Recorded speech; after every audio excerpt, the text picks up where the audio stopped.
From 1918 to 1941, Japan was conquering multiple countries.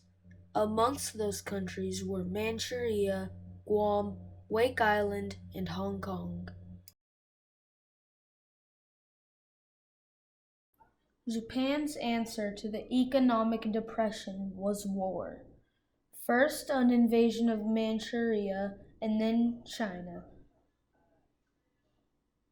Japan has few natural resources and a rapidly expanding population. So, to feed this need, Japan was determined to take raw materials and living space by force. The militarists became the leading factor in Japanese politics.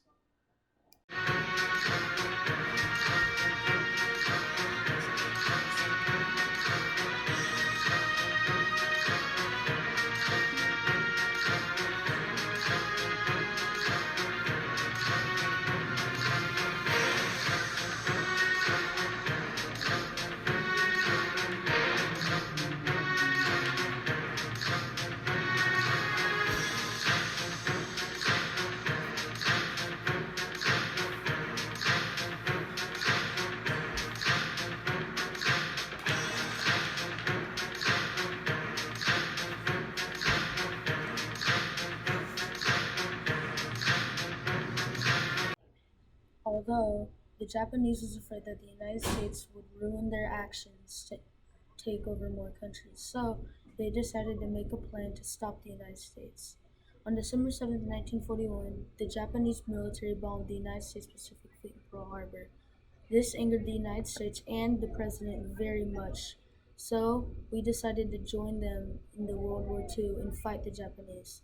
While some may think that this was a bad thing to do, we think that we were correct to join the war because it ended the Great Depression for good, improved the economy by a landslide, and stopped Japan from overtaking more countries. The current President of the United States at the time was President Franklin D. Roosevelt, who was very angered and yet partially courageous after the tragic attack on the United States Pacific Fleet in Pearl Harbor.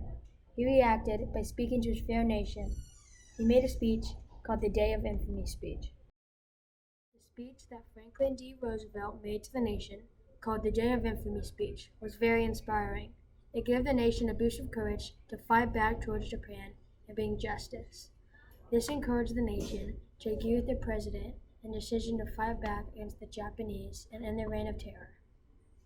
The United States, of course, responded to the attack with rage and strategy. They decided to declare war on the Japanese during the next World War.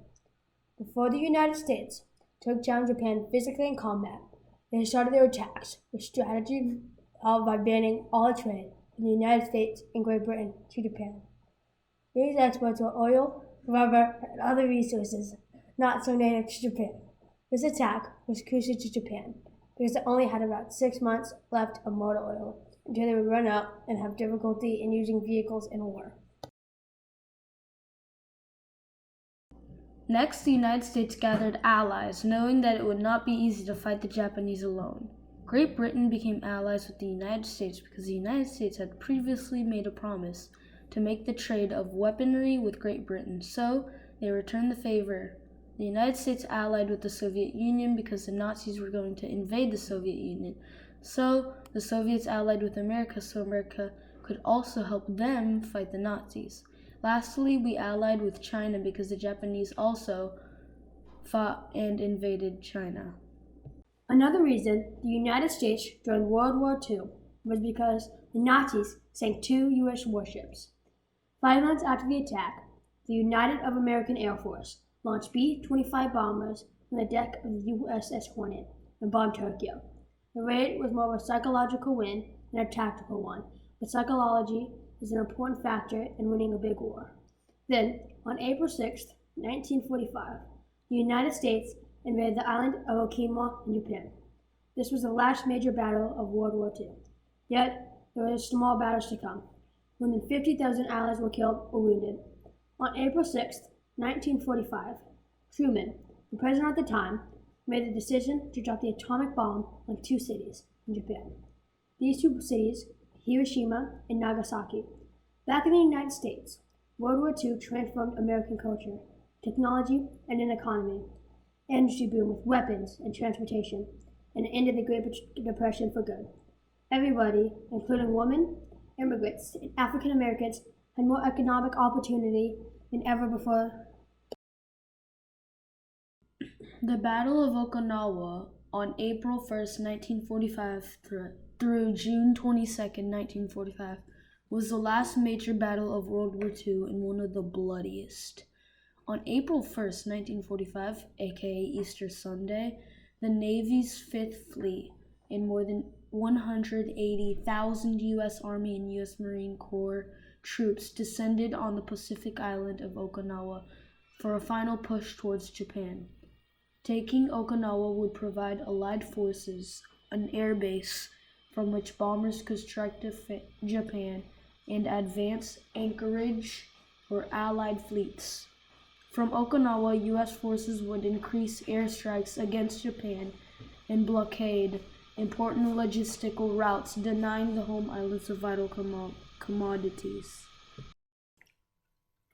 One of the main effects of us joining World War II was ending the Great Depression.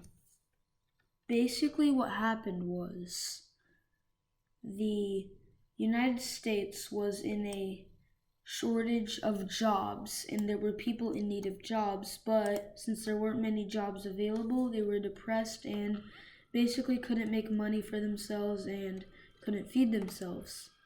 So, the way that us joining the United States World War II, the way that ended the Great Depression was by opening up jobs. So by us joining the World War II, we needed a demand for military supplies like vehicles, weapons, food, stuff like that. So jobs opened up to manufacture weapons, vehicles, food, and stuff like that. And the more jobs that opened up, the more people made a living and made food for themselves and money. So that's how it ended the Great Depression for good. And that's also the way that it improved the economy, because more jobs opened up, more money was being made, and the economy went up by a landslide. Another main way that the United States stopped Japan from overexpansion was in the Battle of Midway, which is where the Allies were able to stop Japan because Japan had grown so greedy with so much territory, making it impossible to defend their newly claimed territory. With so much new territory, there was not nearly enough soldiers to defend all of it. So while Japan would be defending one territory, the others would get attacked, and eventually they would lose all of their territory one by one at a time.